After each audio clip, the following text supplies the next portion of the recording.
You know, on Wednesday morning, my wife Tammy called me Wednesday morning of this week, and she let me know that our washing machine wasn't working. That it was full of water and there was clothes in it, but it wasn't doing anything. And see, our dryer, it's been on its last leg for quite some time now. So later that afternoon, we went to look at washers and dryers. We went to the Home Depot, we went to a couple of other places, and then later that evening, I took Breck, my 3-year-old little boy, took him back to the Home Depot because I wanted to do some further exploration. We got into the Home Depot, and there just so happened to be a washer and dryer expert. I mean, this guy knew everything there was to know about washers and dryers, and he wasn't just an expert. He had an intense love and passion for these things that I didn't know you could have. So he's explaining these parts and pieces of washers and dryers to us, and then, Breck, he's just running around being a little boy, but then he takes me to his computer screen, and he's showing me more about these washers and dryers, and I'm deep into the computer screen because his passion has now pulled me in. And what I notice is all of a sudden, I don't hear those little footsteps, and I don't hear that chatter and that laughter. And so I look around, and Breck is nowhere to be found. And so I tell this washer and dryer expert, passionate guy that, look, we got to take a break because I got to go find my boy. So here I am in the Home Depot walking up and down each aisle. And at one point it was like, man, I don't know which aisle to take now. I'm just not sure. Which way do I go? 2 minutes pass by. 5 minutes pass by. 10 minutes pass by. And y'all know that's about the moment when just a little bit of panic starts to set in. It's when all the fears and the doubts and the anxieties start coming to the surface, and it's like, oh my goodness, why couldn't I have just watched him more closely? Oh my goodness, what if he's out in the parking lot? I haven't checked there, and I know how he does in parking lots. That dude drops his head and just starts running. And Home Depot, there's trucks. There's lots of trucks. There's big trucks. Oh my goodness, where is he? And about that moment, a page comes across the intercom at the Home Depot. Breck's father, please come to... Whoa, say that one more time. Didn't catch the last word. They repeat it. Breck's father, please come to... Oh my goodness, what is... So I leave the back of the store and I go all the way to the front of the store and I find a cashier and I said, excuse me, can you tell me what that page just said? I missed the last part. She said, well, what's it regarding? And see, there was people standing around and I wanted to keep it quiet because it's a little embarrassing. And I said, well, my boy, he's 3 years old and I can't find him. And sure enough, there was a lady to her left, and she did one of these. You lost your kid? I did not say to her what I wanted to say to her. Zip it, lady, I got to find my boy. But meanwhile, the cashier made a call to someone else about this page, and she said, yeah, he's in Millworks. What in the heck, exactly, what in the heck is Millworks? I asked her, what in the heck is Millworks? She says, oh, that's doors and windows. Why didn't y'all just say doors and windows? People know what doors and windows are. Who knows what Millworks is? So I start walking towards Millworks, and sure enough, an employee was holding Breck, and they were walking down this center aisle, and they were both smiling, and Breck had some tears in his eyes. He said, Poppy, I got lost. And it was this beautiful homecoming, but it raises an interesting question, doesn't it? What do you do when you're not sure? And see, in the film we started with this morning, Doubt, Philip Seymour Hoffman, who is Father Flynn, the opening scene is of him giving a sermon, and the very first line to that sermon is exactly that. What do you do when you're not sure? So let's play with that question a bit, shall we? Now, in Matthew's gospel, at the end of the gospel, Jesus rises from the dead, and then we're told he goes and meets his friends, his disciples, up on a mountain. Because apparently when you rise from the dead, you don't just meet your friends at the local Denny's, you know what I mean? You pick a bit more of an obscure place, a profound place like a mountain. And Matthew adds in one line that I just think is fascinating. It's one verse, and I want you all to hear it. Matthew 28:17. When they saw him, they worshiped him, but some doubted. If you're Matthew, why would you tell the story like this? Why add in that second part? Why not just leave it out? If you are trying to convince the people that Jesus is who they said he was, that he is Lord of Lords, King of Kings, Savior, Son of God, why add this piece in?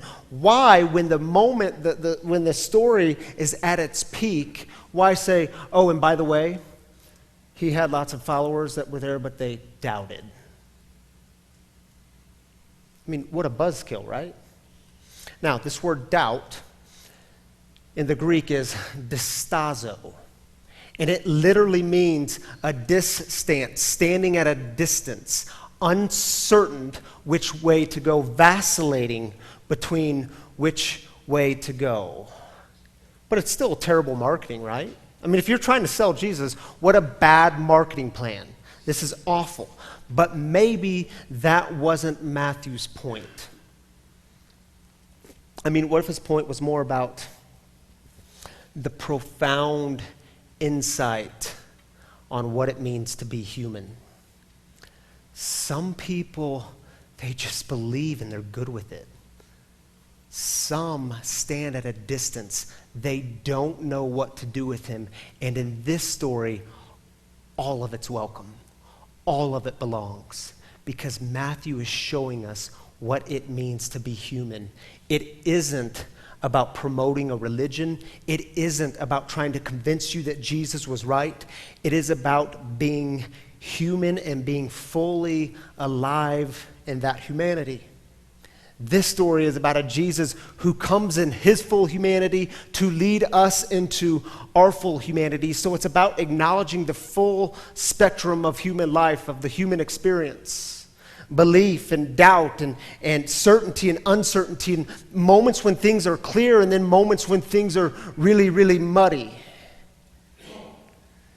And you see, when it comes to the Christian faith, some of you have experienced doubt. Significant doubts.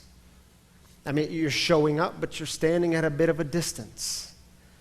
And it's not that you're angry or you're just completely disillusioned, but when it comes to the God stuff, you've got some questions. Something happened along your journey. Something happened that raised those questions and doubts, and it left you feeling like you were standing in the Home Depot wide open saying, I'm not sure. I don't know which way to go. Or maybe those doubts and questions, they came to the surface because you actually grew out of something old and into something new. And those old categories and labels and boxes just stopped working. And see, oftentimes this happens when we deal with things like loss and grief and tragedy, but not always. Not always. Sometimes it's a simple conversation with a friend. And this friend has the ability to just expand your horizons. And after this conversation, all of a sudden, things were bigger. God was bigger. The universe was bigger. You know what I mean? Maybe it wasn't a conversation, but it was a book that you read or a class that you took. Maybe it was an experience in church that you had, a sermon that you heard, or a small group that you were a part of. And all of a sudden, God in the universe was just so much bigger. And because of that, doubts and questions came to the surface. And see, some of you, you were given this religious system. You were handed down a religious system that told you that doubt wasn't okay. I mean, you were told that what was required of you is all you had to do was just simply believe the thing that was being given to you, and that what God wanted from you was your silent and compliant faithfulness. But my friends, there doesn't seem to be anything faithful about that. There doesn't seem to be anything faithful about holding those things in, about the business of suppressing. In fact, when you read through the Gospels and you follow Jesus, it's almost like Jesus is saying, oh, you want to be faithful to this tradition? You want to be faithful here? Then you have to realize that clarity and certainty exist alongside doubt and uncertainty. So when it comes to doubt, I think we can respond in two ways. We can acknowledge the doubt, exploring it best we can, and accept that there may be things that we may never know. We can go into the ambiguity, live into the ambiguity that is so often characteristic of human life, or we can retreat into that dogmatic certainty while suppressing the doubt, ignoring the deepest questions. And let's just be honest. When it comes to this God stuff, when it comes to spiritual matters, it is way more than just a head belief, right? It's experiential. I mean, isn't this what Thomas, the disciple, was saying in the story that David read this morning from the scriptures, from John's gospel? Isn't this what Thomas was saying? He was saying, look, you all were there. Remember, Jesus appears and the other disciples were there, but Thomas was somewhere else. Y'all were there. I wasn't there. Your experiences weren't my experiences. I mean, what's he say to them? Thomas said to them, unless I see the mark of the nails in his hands and put my finger in the mark of the nails and my hand in his side, I can't believe. It's not that he's angry. It's not that he's just completely disillusioned. His experiences weren't that of the others. They were something else. And do you know what's beautiful about this story? Jesus isn't at all bothered by Thomas's doubt, by his distance, the distazo. Jesus isn't bothered by it. So there all the disciples were together, and Thomas was there at this time, and Jesus reappears to them. And out of all the things Jesus could have said to Thomas, this is what he says. Peace be with you. Then he said to Thomas, put your finger here and see my hands. Reach out your hand and put it at my side. This God offers peace. This God draws near. This God says, oh, you have some doubts? Good. You do not have to give those things up to get closer to me because I am already here. Right here. My brothers and sisters, is it possible that your doubts have the potential to deepen your faith? Not deepen a belief structure. Not add more certainty to a particular belief, but to deepen your experience with God, with the risen Christ. You see, because I'm just a bit weary of religious systems and belief structures that make God smaller, that add more certainty to the idea that there's only one right way. There's only one right way to interpret the Christian tradition. There's only one right way to interpret these texts, these sacred texts, the Bible. And by golly, I just so happen to have the right way. And if you're like me, then you're in. But if you're not like me, then you're out. And we start determining who's out. And tell me exactly what you believe and exactly where you stand so I know which box to put you in. So I know which label to tag on you, so I know which category to put you in. And you know, y'all, it just creates division. It's division. But see, when you walked into this church this morning, in the entryway, you saw words, big letters, 4 words. Grace, courage, wonder, beyond. You might have noticed them last week too. And see, that word wonder stands out this morning. Because here at St. Luke's, we actually encourage wondering, questioning, doubting. We don't have to fear these things. We don't have to shy away from them. Jesus didn't. We don't have to fear these things. In fact, we think they actually bring people together. That's been my experience. They bring people together. I'm going to ask you all to do something brave with me for just a moment. If you're willing and if you're able, would you please stand if you have big, unanswered questions about God and faith? Would you stand? Oh, don't be bashful. Yeah. Now, y'all just look around a moment. See your comrades. You can sit down. I want to ask you to be brave one more time. If you're willing and if you're able, would you please stand? If somewhere along this journey of faith that you're in, if you've had doubts, significant doubts, moments where you were on the edge and you were like, man, I don't know anymore. I'm just not sure. Would you stand? Yeah. Go ahead and look around. Look around. Oh, stay standing, please. Stay standing, please. Yeah. Look around. Comrades in the journey. My brothers and sisters, when you doubt, you are not alone. You could sit down and see when you express these doubts, when you give voice to them, when you allow them to come up to the surface, I think what you'll get here, and at least in this community, you'll get a bunch of me toos. Oh yeah, I've been there. Oh yeah, I have those questions too. Those doubts, yeah, I still wrestle with them. And see, for some of you, God is so real. I mean, your experiences with God have been so real. It's why you continue to show up to this faith thing. And you don't exactly have the words to articulate it. And when it comes to particular beliefs and doctrines, you waffle a bit. You stand at a distance because you don't have these things in nice, neat categories. And don't worry, there will always be a slew of people in our culture who come along and say, you got to tell us exactly what you believe. Where do you stand? Take a stand. What do you believe? And you're like, dude, I believe. Like this, I've experienced God. This God has changed my life, the way I live in the world, the way I interact with the world. But it's just that the whole thing is bigger than I ever thought it was. You know what I mean? Now the good news is, look at that, coffee all over my white shirt. The good news is, our German brothers and sisters have a word for this. And I want to share with you this word because it's a fun one.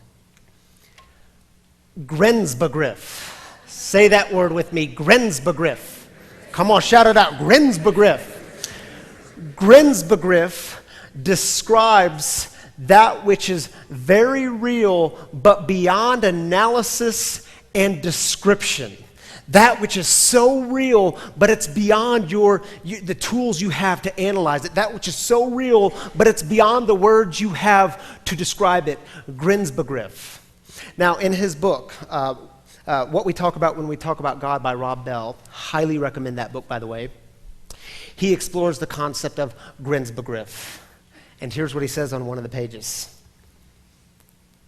It's been said that the soul is naked of all things that bear names. A bit like God, because when I'm talking about God, I'm talking about a reality known, felt, and experienced, but one that cannot be located in any specific physical space in any tangible way. When we talk about God, then we're talking about something very real and yet beyond conventional means of analysis and description. When I'm talking about God, I'm talking about your intuitive sense that reality at its deepest flows from the God who is Grenzbegriff. How many of you have stood in the presence of the God who is Grenzbegriff? How many of you have experienced the God who is Grenzbegriff? What do you do when you're not sure? You embrace it. All of it. You stand wide open in the Home Depot saying, I don't know. I'm not sure.